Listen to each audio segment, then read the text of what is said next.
Hey programmers! I know we've talked about a style of building concert tours where we organize each one of our songs onto their own pages and then navigate through the set list using song macros.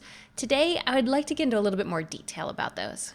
Hi, I'm Kat, and while I use these macros mostly for concert tours, the idea could be applied to a wide variety of shows. Like most things on the desk, there's a bunch of ways to do this, but I want to take you through two systems and show you the pluses and minuses of each, and also show you how to work variables in. I'll show you how to build all of these, but for my Patreon touring and design teams, they're already built into the macro package, along with a third variation that I'll take you guys through in a video over at my Consoletrainer Patreon page. It'll also be linked in your macro download. These macros work great if you're assigning one song to one page, probably with a main sequence and maybe a separate video sequence, bumps, chases, everything you need for that song. Maybe you're also running timecode on your show. We'll build that in as well. My macros all work under the assumption that page 1 is my fixed page, where I'll store anything that I want to see on every page, and then my songs start at page 2. Same idea in the timecode pool. My first song's timecode is in number 2. The first style of macro is one that uses numbers and where everything is built into each individual song macro. In the second style, we'll talk about using names and variables and even reference macros. Let's go over what happens when I hit one of these macros. Currently, I'm on the fixed page, so let's hit the song 1 macro. That takes us to page 2. I can see that my main sequence is selected and that I'm in the mark queue for my main sequence along with my video sequence. Both those faders are at full, and the timecode for this song is selected, running, and ready to go. There's a few other things that happen that aren't immediately obvious, so let's look inside the macro. The first line changes our page to page number 2. Remember, this is the version that uses numbers instead of names, so make sure that you don't move your pages around unless you plan to update this macro. The next two lines will be the same for all of my songs. I want to turn off all of my song pages and timecodes. Again, we start at 2 because page 1 is my fixed page, so anything there that I leave on as I'm changing between pages won't be affected. You'll notice that I'm not turning off one specific page or timecode like a previous song only. I'm turning off all of the songs, and that element is what allows us to play back these songs in any order. So if our artist decides to change the set list, we're good. The next few lines are all about how I want my sequences to be set as I stand by to start the song. I'm selecting executor 15 because that's where I've stored my main lighting sequence, and I want to be able to see those cues in my sequence executor. The next line is what put me into my setup cue for my lighting sequence, and then a line for the starting cue in my video sequence. If you aren't consistently starting your sequences at a specific number like I do, you might change this command to be top executor 15. You can also, of course, set up your sequences however you like and on whatever executor you choose, and then just update these numbers in your macro. After that, I've told the desk that I want to make sure that both of these faders are preset at full. If you're using timecode, then you already know you have options in timecode to set these levels as well, so update this macro to suit your own style. And speaking of timecode, the last lines are specific to the timecode for this song, which is also in number 2. Again, moving this timecode show would break the macro because this looks at numbers. The first line resets my timecode back to 0. Second line tells it to go, which means it's now listening for timecode, and the last line selects that timecode in the pool. For the rest of my songs, the macros are copies of this macro with just a few lines edited. In my song 2 macro, I change the page number to 3, along with the timecode numbers, also to 3.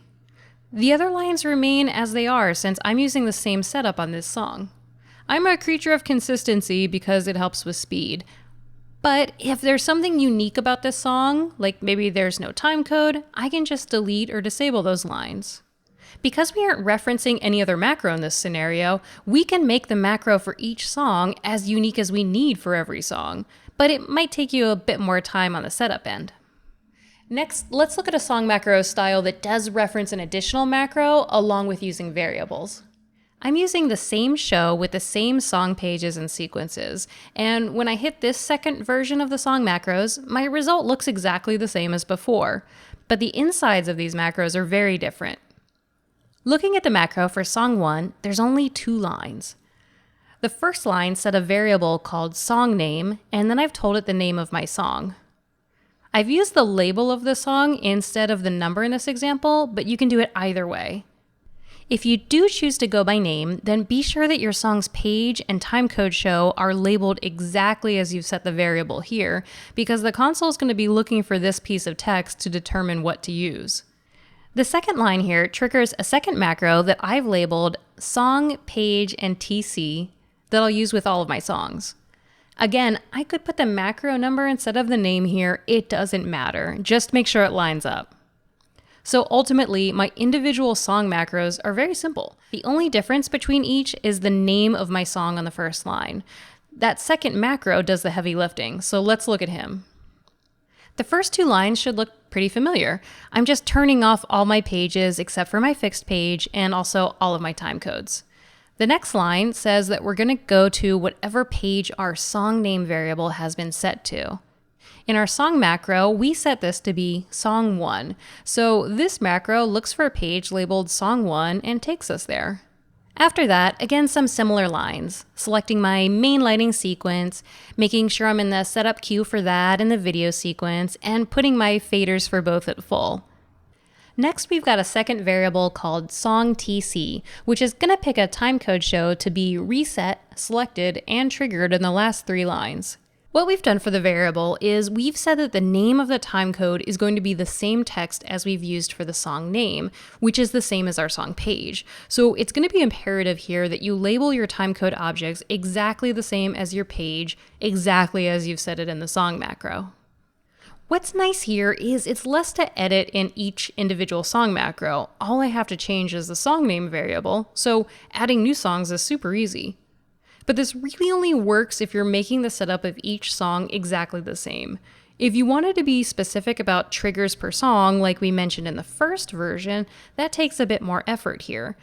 You'd end up either writing another macro, or maybe adding delayed lines into your original song macro, or possibly adding a command line in a queue somewhere. If each of your song's pages are going to need a wildly different setup, then I wouldn't recommend going this route. Instead, I'd suggest that you build each song's macro specific to meet that song's needs, like we did in the first example. I've got 2 other macros that are especially useful when you're in rehearsal on a timecode show. These take advantage of the selected timecode variable of our song macros. The first turns off all timecode and then resets our selected timecode show. Great for when rehearsal means stopping and restarting a song. And the second is just a shortcut to get me to the editor screen of the timecode show for the song we're currently sitting in, so I can make changes quickly. As you can see, there's a lot of ways to do this stuff, and every way has its own pros and cons. There's no right way, and every programmer does it different. I don't prefer one of these methods over the other. In fact, I'll alternate between styles depending on the type of show that I'm on, because what's right is whatever meets the needs of the show that I'm on that day. Enjoy these macros and edit them however you need. Thanks for watching, and I'll see you soon.